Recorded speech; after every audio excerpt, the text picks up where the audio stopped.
Greater Hyderabad municipal corporation పరిధిని భారీగా పెంచే దిశగా ప్రభుత్వం కీలక అడుగులు వేసింది. రాష్ట్ర ప్రభుత్వం పంపిన ఆర్డినెన్స్ కు గవర్నర్ జిష్ణుదేవ్ ఆమోదం తెలపడంతో 27 మున్సిపాలిటీలు మరియు కార్పొరేషన్లు గంజ్లో విలీనం చేసే ప్రక్రియ ఇప్పుడు అధికారికంగా మొదలైంది. ఈ ఆమోదంతో ప్రభుత్వం త్వరలోనే గెజిట్ నోటిఫికేషన్ విడుదల చేయనున్నట్లు సమాచారం. విలీనానికి సంబంధించిన శాఖల నివేదికలు, భౌగోళిక సరిహద్దులు, మౌలిక సదుపాయాల సమన్వయం వంటి అంశాలపై ఇప్పటికే ప్రాథమిక పరిశీలనలు పూర్తయినట్లు సమాచారం. నగర అభివృద్ధికి ఇది కీలక నిర్ణయమని అధికారులు భావిస్తున్నారు. ప్రస్తుతం ఉన్న నగర సరిహద్దులకు అదనంగా 27 స్థానిక సంస్థలు చేరడంతో మొత్తం విస్తీర్ణం 2735 చదరపు కిలోమీటర్లకి పెరగనుంది. ఈ విస్తరణతో హైదరాబాద్ భారతదేశంలోని విస్తీర్ణ పరంగా అతిపెద్ద మెట్రోగా అవతరించబోతుంది.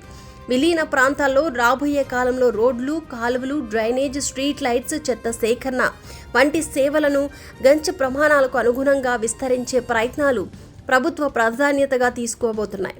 ఈ విలీనం ద్వారా మరింత సమగ్ర నగర ప్రణాళిక అమలు చేయడం సులభమవుతుందని అధికారులు స్పష్టం చేస్తున్నారు.